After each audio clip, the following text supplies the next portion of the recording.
আসসালামু আলাইকুম। আমি আব্দুল্লাহ নাহিয়ান। আজকে ক্লাসে সবাইকে স্বাগতম জানাচ্ছি। তো আজকে ক্লাস থেকে আমরা নতুন একটি সিরিজ শুরু করতে যাচ্ছি। একটি মাল্টিপেজ ওয়েবসাইট বানানো শিখব, যেটা নাম হচ্ছে গিয়ে হালিম। তো এইটা মূলত সিএসএস যে জনপ্রিয় ফ্রেমওয়ার্ক বুটস্ট্র্যাপ দিয়ে বানানো হয়েছে। তো আমরাও এটা বুটস্ট্র্যাপ দিয়ে বানাবো, পাশাপাশি আরও নতুন কিছু টিপস এন্ড ট্রিক্সও শেখার চেষ্টা করব। তো আশা করি সবাই এটা উপকার হবে। আমি অলরেডি এটা একটু প্রিভিউ দেখে আসি আমরা, যেটা দেখতে কীরকম। একদম সিম্পল একটা থিম, তেমন আমার কঠিন কিছু না, কিন্তু কিছু টিপস আসলে আপনারা শিখতে পারবেন এখান থেকে। তো আমি আগে শুরু করে দিই, বেশি ফর্মালিটি মেনটেন না করে আমি সরাসরি কাজটা শুরু করে দিই। তো আমি প্রথম একটা ফোল্ডার ওপেন করি। আমি সাপোজ ডেস্কটপে খুলে ফেলি, একটা ফোল্ডার দিলাম যে হালিম। ওকে, তো আমরা যে কোড এডিটর ব্যবহার করব সেটা হচ্ছে ভিজুয়াল কোড স্টুডিও। আমি একটু ওপেন করে ফেলি। তো ওইটার মধ্যে আমি আমাদের ফোল্ডারটা ওপেন করি, যেটা আমাদের আছে ডেস্কটপে। ওইটা ওপেন করলাম। তো এখন জাস্ট আমরা ফোল্ডার ওপেন করছি, কোনো ফাইল বা কিছু নেই। তো আমরা আগে দেখে আসি আমাদের কি কি লাগবে। তো এখন খেয়াল করুন, যে কোনো আপনি যখন একটা প্রজেক্ট শুরু করবেন, আমাদের আগে জিনিসটা অ্যানালাইসিস করা উচিত যে কি কি থাকবে বা কিভাবে রাখতে পারি আমরা। তো যেহেতু আমাদের একটা HTML ফাইল তো অবশ্যই লাগবেই, আমরা একটা ফাইল খুলে ফেলি। নাম কি দিব? index.html। তারপরে যেহেতু আমাদের অনেকগুলা CSS, তারপরে জাভাস্ক্রিপ্ট ফাইল, ইমেজেস থাকবে, তাই আমরা একটা ফোল্ডার খুলতে পারি সবার রাখার জন্য। ধরুন একটা ফোল্ডার নাম দিলাম অ্যাসেটস। আমাদের যত ট্যাবলেট যত CSS, জাভাস্ক্রিপ্ট বা ইমেজ ফাইল সবগুলো আমরা এই ফোল্ডারে রাখবো। তার ভিতরে আমি আরেকটা ফোল্ডার ক্রিয়েট করি, নাম দিলাম CSS। আরেকটা ফোল্ডার ধরুন নাম দিই JS। আরেকটা ফোল্ডার আমরা নাম দিই ধরুন ইমেজেস। আচ্ছা, JS একটু নিয়ে আসি এখানে। এখন ঠিক আছে, অ্যাসেট ফোল্ডারের ভিতরে আমরা CSS, images and JS folder আমরা ক্রিয়েট করলাম। আমরা ইন্ডেক্সে গিয়ে আমরা HTML এর জন্য যে শর্টকাট আছে আমাদের বয়লার প্লেট HTML5, আমরা এটা দিয়ে শর্টকাট ক্রিয়েট করলাম। আমরা একটা নাম দিই, ধরুন হালিম, ধরুন মাল্টিপারপোজ বিজনেস ওয়েবসাইট। এখানে আমরা কাজ শুরু করব। তো আমাদের CSS কি কি লাগবে, যেহেতু আমাদের টুইটার বুটস্ট্র্যাপ, আমাদের অবশ্যই বুটস্ট্র্যাপটা কল করতে হবে। আমরা একটু চলে যাই, লিখে সার্চ দিই, বুটস্ট্র্যাপ লিখে সার্চ দিই আমরা। তারপরে getbootstrap.com ওই সাইটে চলে গেলাম। যাওয়ার পরে এখানে দেওয়া আছে গেট স্টার্টেড। তো আমি আশা করবো অলরেডি আপনার জানা আছে কিভাবে বুটস্ট্র্যাপ ব্যবহার করতে হয়। তো আমি এটা বেশি দেখাচ্ছি না, সরাসরি কাজে চলে যাই। তো আমি ডাউনলোডে ক্লিক করি। তো এখানে দুইটা অপশন আসবে আমাদের, এটা হচ্ছে কম্পাইলড CSS এন্ড JS, আর হচ্ছে সোর্স ফাইলস। তো আমাদের লাগবে কোনটা? কম্পাইলড CSS এবং JS, এই ফাইলটা লাগবে আমাদের। আমরা ডাউনলোডে ক্লিক করি। ডাউনলোড ক্লিক করার পরে আমরা সেভ ফাইলে দিয়ে আমাদের ডেস্কটপে রাখি, আমাদের সেভ দিলাম। তো আমরা দেখতেছি আমাদের কি কি লাগবে। আমাদের একটু আবার ব্যাক করি ইন্ট্রোডাকশনে। তো আমাদের অবশ্যই কি লাগবে, আমাদের এই যে bootstrap.main.css এই ফাইলটা লাগবে। তার আগে আমরা একটু স্টার্ট করি এটা। আচ্ছা, আমাদের কোন জায়গায় গেছে এটা? আচ্ছা, এই জায়গায় আছে ডাউনলোডসে। আমরা একটু কপি করে ডেস্কটপে নিয়ে আসি, এখানে নিয়ে আসলাম। তারপরে স্টার্ট করি আমরা, স্টার্ট টু বুটস্ট্র্যাপ, যেটা দেওয়া আছে লেটেস্ট ভার্সনটা আমাদের বুটস্ট্র্যাপ 5। ওকে, যাওয়ার পরে বুটস্ট্র্যাপের ভিতরে CSS ফোল্ডারের ভিতরে দেখুন যে অনেকগুলো ফাইল দেওয়া আছে। তো ভয় পাওয়ার কিছু নেই, আমাদের এখান থেকে একটা ফাইল লাগবে আপাতত, সেটা হচ্ছে bootstrap.main.css। আমরা ফাইলটা কপি করি। করার পরে আমাদের যে ফোল্ডারটা ছিল হালিম অ্যাসেটস CSS, তার ভিতরে পেস্ট করলাম। আর কি লাগবে আমাদের? আমাদের JS ফাইল লাগবে। তো JS এর দুইটা ফাইল লাগবে, একটা হচ্ছে কি popper.js আর একটা হচ্ছে bootstrap.main.js। তো আমরা একটু আবার ফোল্ডার ব্যাক করি।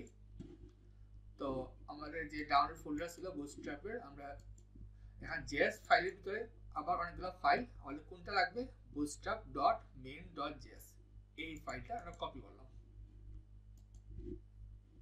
আমরা কপি করে আমাদের যে ফোল্ডার ছিল js ফোল্ডার এখানে পেস্ট করলাম। আর একটা ফাইল লাগবে আমাদের এটাকে পপার main.js, কিন্তু খেয়াল করুন এই ফাইলটা কিন্তু যে আমরা ফোল্ডারে ডাউন করছি এখানে কিন্তু দেওয়া নাই। তো সমাধান কি, আমরা সরাসরি এই লিঙ্কটা কপি করতে পারি। এই যে এই লিঙ্কটা, জাস্ট লিঙ্কটা কপি করলাম, রাইট ক্লিক করে আমরা একটু কপি, এখানে পেস্ট এন্ড গো দিলে এই যে কোডটা চলে আসছে। তারপর কন্ট্রোল এ দিয়ে আমি ফুল কোডটা সিলেক্ট করলাম, করে আমাদের যে জেএস ফোল্ডারের ভিতরে আমি একটা ফাইল ক্রিয়েট করি, তো নাম দেই কি popper.main.js, এখানে পেস্ট করলাম। তাহলে আমাদের পপার জেএসটা এখন চলে আসবে এখানে। আচ্ছা এটা আসুক, হ্যাঁ চলে আসছে এটা। আচ্ছা তারপরে আমাদের আরেকটা ফাইল লাগবে, এখানে দেওয়া হয় নাই, সেটা হচ্ছে গিয়ে আমরা জানি যে যেহেতু jQuery প্লাগইন আমাদের একটা লাইব্রেরি jQuery লাইব্রেরিটার প্রয়োজন হয়, তো আমরা একটু jQuery কে সার্চ দেই, কারণ এই লাইব্রেরির উপরে আমাদের সবগুলো ফাইল কাজ করবে, কারণ এটা ছাড়া কোনো কিছু কাজ করবে না। তো আমরা jQuery সরাসরি ডাউনলোডে চলে যাই।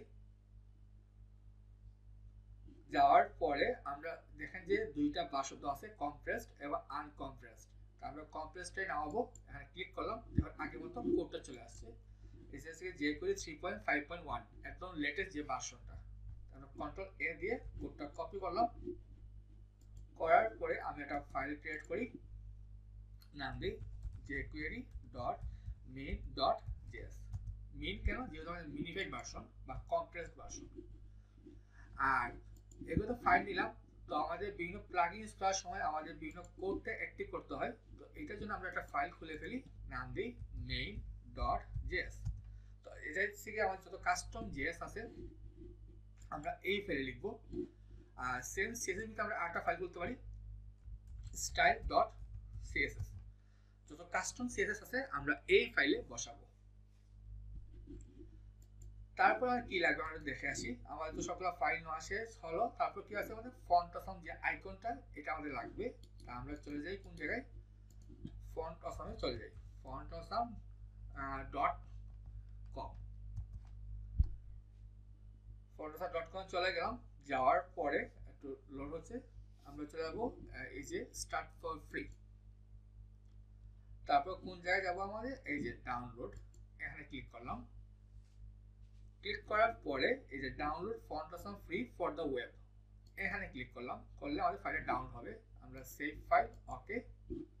আমরা ডেস্কটপে নামে আপাতত আমাদের ডাউনলোড হয়ে গেল। কিভাবে আমরা ব্যবহার করতে হবে, এখানে নিচে দেওয়া আছে। আমাদের all.css নামে একটা ফাইল, এটা লোড করতে হবে এবং ওয়েব ফন্টস ফোল্ডারটা লোড করতে হবে।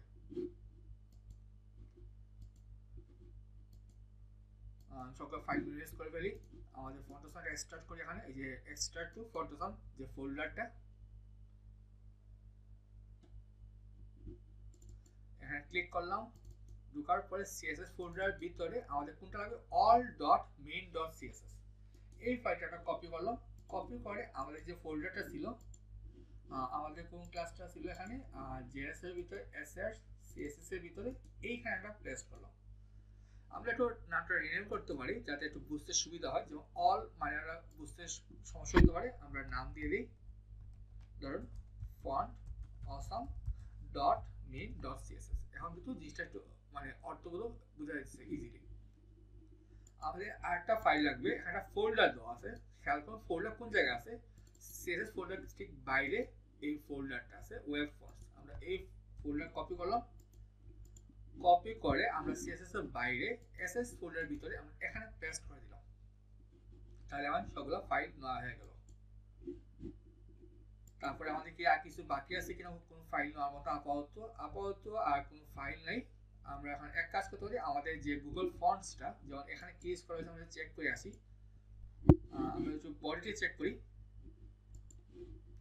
হ্যাঁ এখানে পপিন্স নামে ফন্টটা ব্যবহার করা হয়েছে, একটাই ফন্ট, হ্যাঁ একটাই ফন্ট। তো আমরা একটু গুগল ফন্টে চলে যাই, গুগল ফন্ট। যাওয়ার পরে গুগল ফন্টসে গেলাম, ক্লিক করি, তা আমরা সার্চ দিই পপিন্স, এই যে পপিন্স হলো মানে ফন্টটা চলে আসছে এখানে। তা আমাদের যেহেতু একটাই ফন্ট, আমরা মোটামুটি কয়েকটা ভার্সন নিয়ে ফেলতে পারি, যে আমাদের লাইটটা প্রয়োজন হতে পারে, তারপরে রেগুলার তো অবশ্যই, তারপর আমাদের লাগতে পারে মিডিয়াম, তারপরে আমাদের বোল্ড, তারপরে সরি সেমি বোল্ড, বোল্ড আর এক্সট্রা বোল্ড, আর আমরা ব্ল্যাকও নিলাম। তো সবগুলো নেওয়ার পরে আমি কি করবো, ইম্পোর্টে ক্লিক করব, আমরা সরাসরি ইম্পোর্ট করতে পারি। তাহলে কোথায় রাখবো, এই যে আমাদের স্টাইলটা ছিল আমরা এখানে পেস্ট করতে পারি। আর কি বলা হয়েছে আমাদের, এই যে ফন্ট ফ্যামিলি কল করার জন্য, তা আমরা এক কাজ করতে পারি, এখানে বডি ফন্ট ফ্যামিলি আমরা পেস্ট করে দিলাম। তো আমাদের সব ফাইল নেওয়া শেষ। এখন আমরা কিন্তু আমাদের ইন্ডেক্সে কল করা হয়নি, আমরা ইন্ডেক্সে কল করা শুরু করি। আমরা যেমন আমাদের কি আছে, আমাদের লিঙ্ক শর্টকাট, এখানে লিঙ্ক সিএসএস। তাহলে প্রথমে আমরা কি লিখতে পারি, আমরা এসএস, তারপর সিএসএস। আমরা প্রথম বুটস্ট্র্যাপটা লোড করতে পারি, আমরা এটা কেটে ফেলি, তাহলে অটো সাজেস্ট করবে আমাদের ফন্ট অসাম। তারপর কি আছে আমাদের স্টাইল ডট সিএসএস। সবসময় আমাদের যে কাস্টম সিএসএসটা সবার লাস্টে কল করতে হয়, যাতে এটা প্রায়োরিটি বেশি থাকে। ওকে, তারপর আমাদের আসি স্ক্রিপ্টে। তো স্ক্রিপ্ট সবসময় বেস্ট প্র্যাকটিস হচ্ছে গিয়ে বডি ঠিক আগে কল করা, কারণ জাভাস্ক্রিপ্ট লোড হতে একটু সময় নেয়। তাহলে যদি আমরা হেডে বসাই, তাহলে যদি জাভাস্ক্রিপ্ট লোড না হয় তাহলে কোনো কিছু শো করবে না। এই জন্য বডি আগে বসাই সুবিধা কি, যাতে আগে কোডটা লোড হয়ে গেল, তারপর জাভাস্ক্রিপ্ট আসলো, তাইলে ইউজার দেখতে হবে যে কিছু কাজ করতেছে। এখানে এসআরসি আমাদের কি এসএস, তারপর জেএস ফোল্ডারের ভিতরে আমাদের কোনটা লাগবে, প্রথমে সব আগে জেকিউই ভার্সনটা,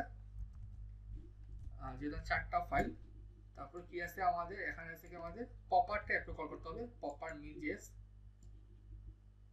তারপরে বুটস্ট্র্যাপ মিন জেএস, তারপরে main.js। তো একটা কোডিং এর বেস্ট প্র্যাকটিস হচ্ছে গিয়ে আমাদের প্রপারলি কোডিং করা। তো আমরা একটু কোডটা প্রপারলি করে ফেলি। যেমন আমাদের এটা হচ্ছে গিয়ে আমাদের টাইটেল, আমি এটা কপি করে ফেলি। তারপর যে আমাদের হচ্ছে গিয়ে বুটস্ট্র্যাপ সিএসএস,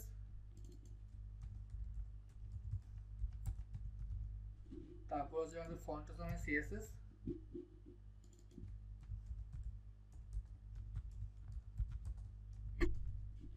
তারপরে আমাদের মেইন সিএসএসটা। কারণ একটা কমেন্ট সুন্দর হলে কোডটা দেখতে ভালো লাগে, ইজিলি বোঝা যায় এবং যে কেউ আপনার কোডটা দ্রুত পড়তে পারবে। তারপর আমাদের এখানে কি আছে, আমাদের এখানে যেমন jQuery js, তারপর হচ্ছে আমাদের পপার js, তারপর আমাদের বুটস্ট্র্যাপের js-টা,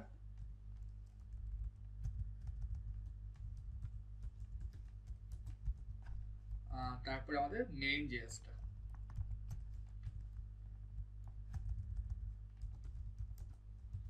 তাহলে আমাদের আপাতত প্রয়োজন সব ফাইল নেওয়া হয়ে গেছে আমাদের।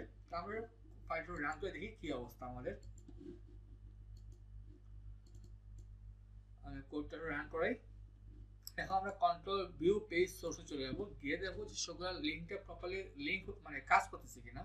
আমি এখানে ক্লিক করি, আমাদের বুটস্ট্র্যাপটা প্রপার লোড হচ্ছে, তারপরে ফন্ট অসাম সেটাও কাজ করতেছে, এখানে স্টাইল সিএসএস এটাও ঠিক আছে, তারপরে jQuery মিন জেএস এটা ঠিক আছে, তারপরে পপার মিন জেএস এটা কাজ করতেছে, তারপরে বুটস্ট্র্যাপ মিন জেএস এটা কাজ করতেছে, মেইন জেএস কিছু দেই নেই কিন্তু আমাদের ইউআইটা ঠিক আছে। তো এটা চেক করার কারণটা কি, কারণ অনেক সময় দেখবেন কি আপনি কোড লিখছেন সবকিছু কিন্তু কাজ করতেছে না, তখন অনেক সময় মাথা নষ্ট হয় যে কেন কাজ করলো না, কেন কাজ করলো না। তখন দেখা যায় কি আমরা আসলে ফাইলটা লোড করে নেই বা হয়তো বানান ভুল করছি, সে মানে লিঙ্ক করতে পারতেছে না।